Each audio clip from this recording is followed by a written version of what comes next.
Hello, my name is Matthew Armstrong. So I'm introducing you to the Four Strands. This is useful for uh, teachers of language. Uh, I teach, I do teacher training with language teachers, and sometimes I teach students, but mostly I do teacher training. And these videos will most help teachers who are interested in what the four strands mean, and it will help independent learners get introduced to the four strands and different activities to support their own language learning. All the information that I've gotten has come from Paul Nation's book, which you can find with this link here. The four strands. So if you imagine four strings or four threads, and they're all interwoven, the they're supporting each other, as in they're tied to each other, and everything is held together nicely. If you look at the length and imagine time, so the length of this is time. So if this is a language learning course, imagine that at any time in the course, you could look at a section of the course, like a 1 week section or 2 week section. And then in that 1 week section, you can find there will be four kinds of activities. And these four kinds of activities support language learning in different ways. And there should be a balance, as in there are four of these strands here. So at any point where you cut it, there will be 25% of the braid will be with each strand. So in a 2 week space of time, a reasonable amount of time on a language course, you should have about 25% of the time with each of these four strands. Now, what are these four strands? The four strands are meaning focused input. So, input, this is about reading and listening. So, it's language learning and it's through reading and listening. And there's meaning focused output. So, output is about speaking and writing. Now, the whole course, you're going to practice the four skills: reading, writing, speaking, listening. So the course will, 25% of the time will be with each skill, but those four skills are balanced across these four strands in different ways. So we learn through the input, reading and listening, and we learn from output, speaking and writing, making decisions about sentences that we're creating, and decisions about grammar and vocabulary. The language-focused learning, this is when people think of a language learning class, they're usually thinking about the teacher teaching. So that would belong in this strand, language-focused learning.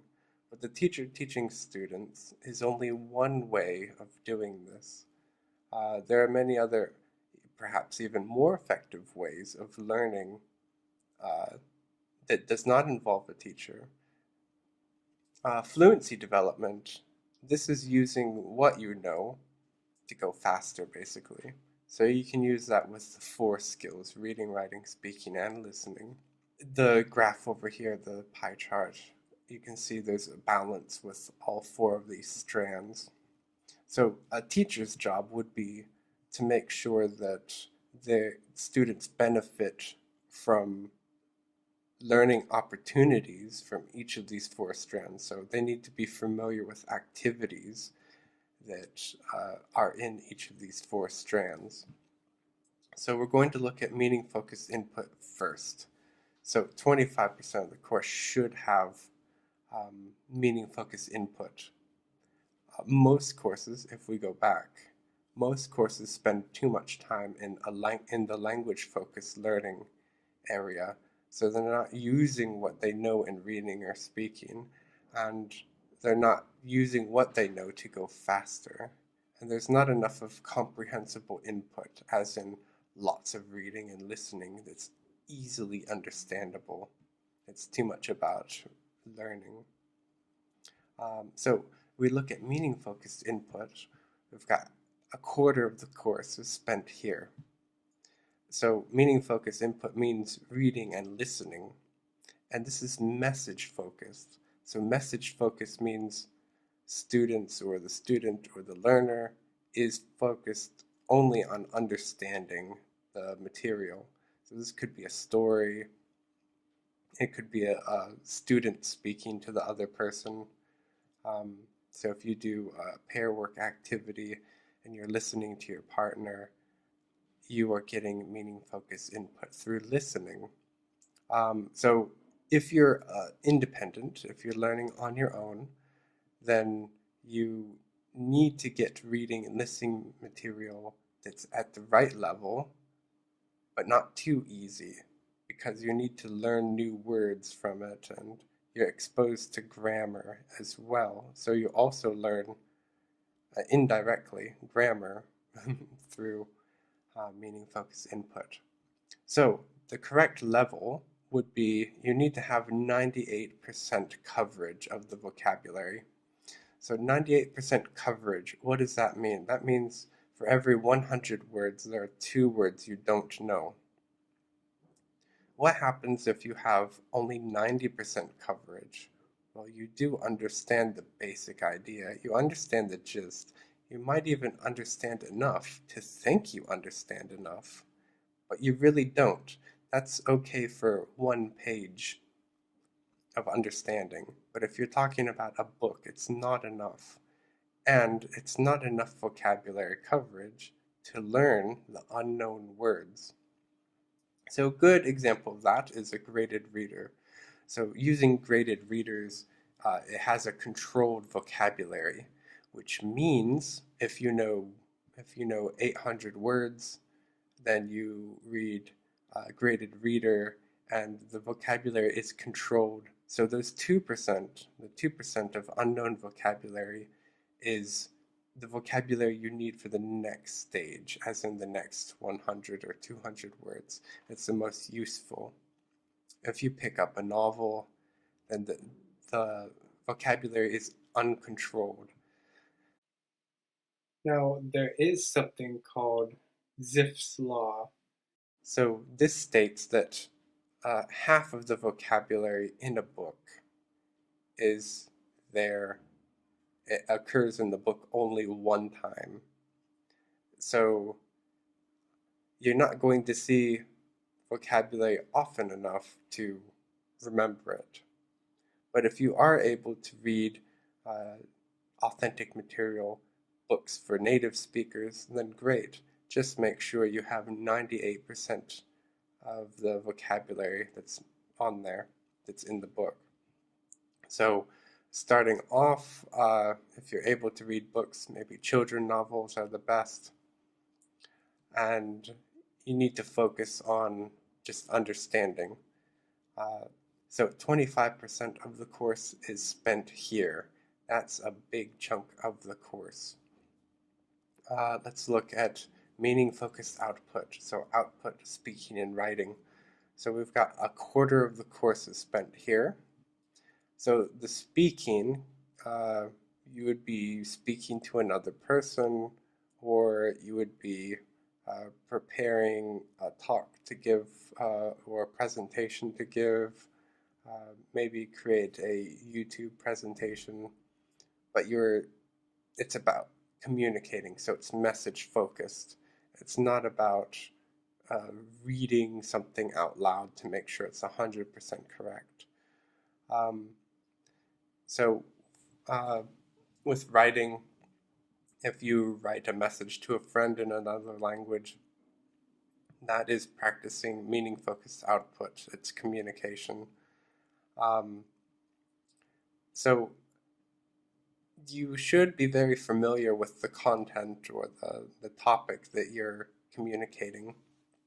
And when you do a meaning focused output activity, it shouldn't be super easy. You should feel like you're being stretched a little bit, pushed a little bit, um, really digging deep to express your meaning using the language that you have.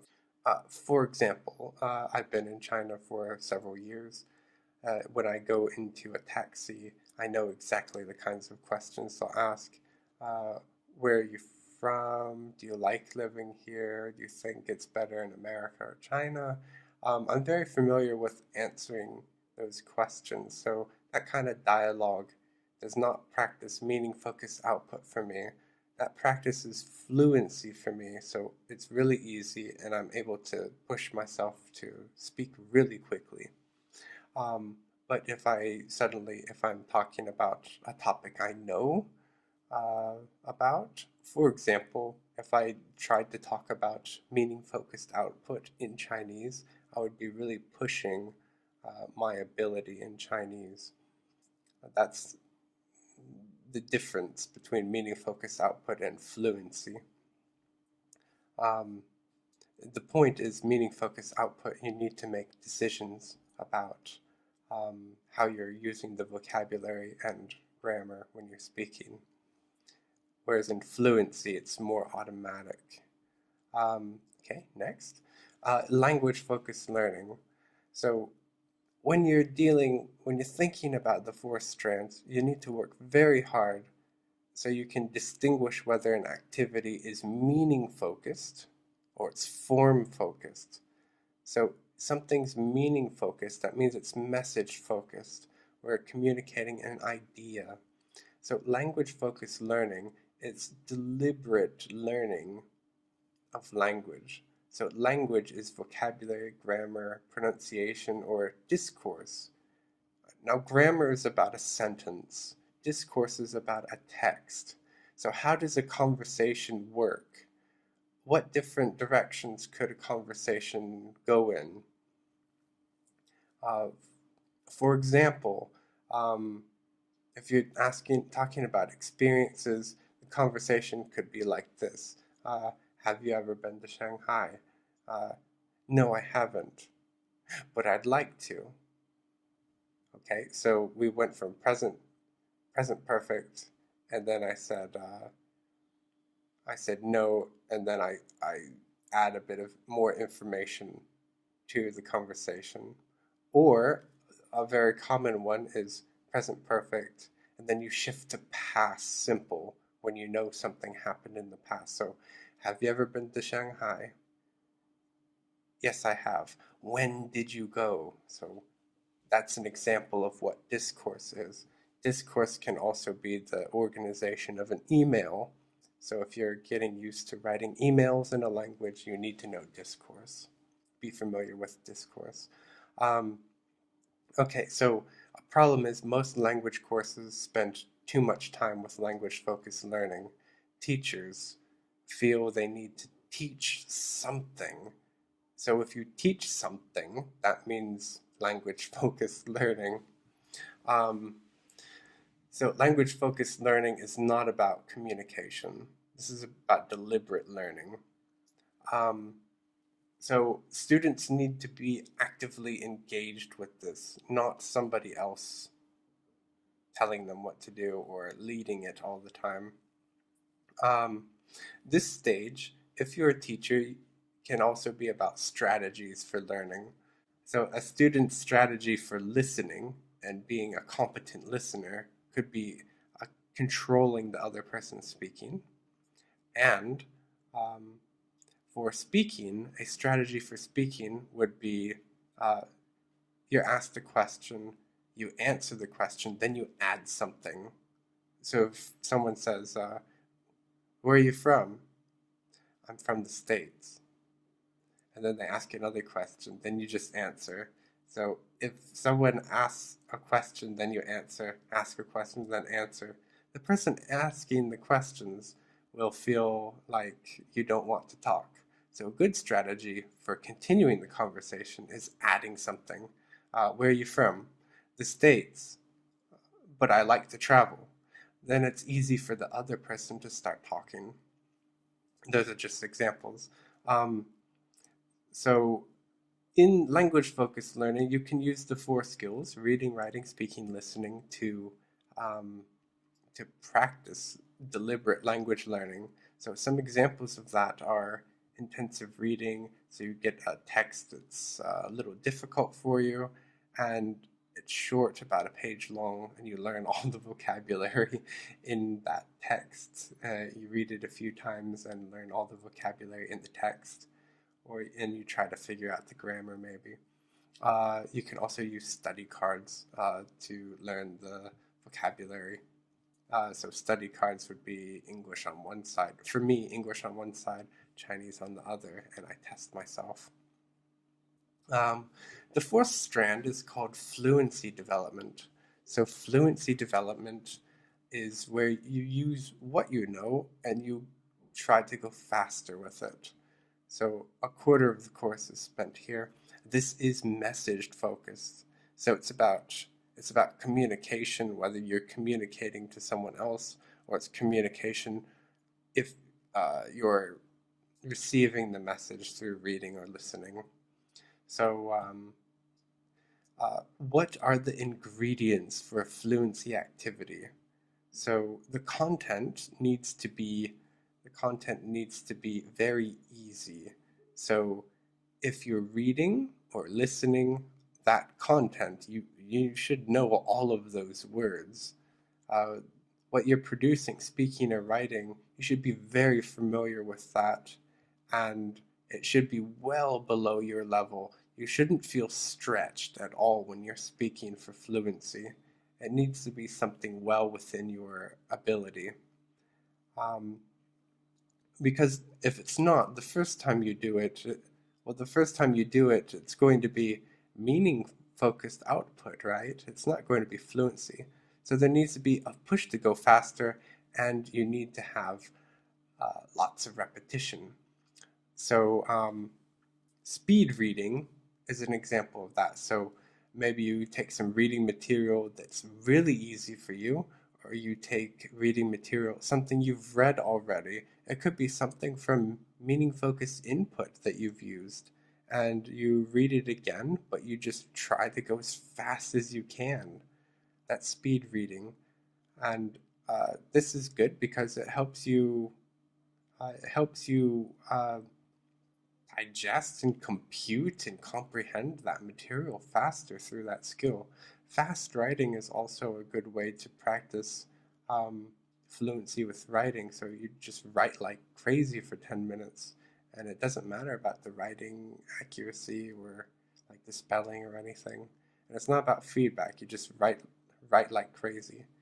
And this helps a lot with language learning. This fluency development is often not included in courses.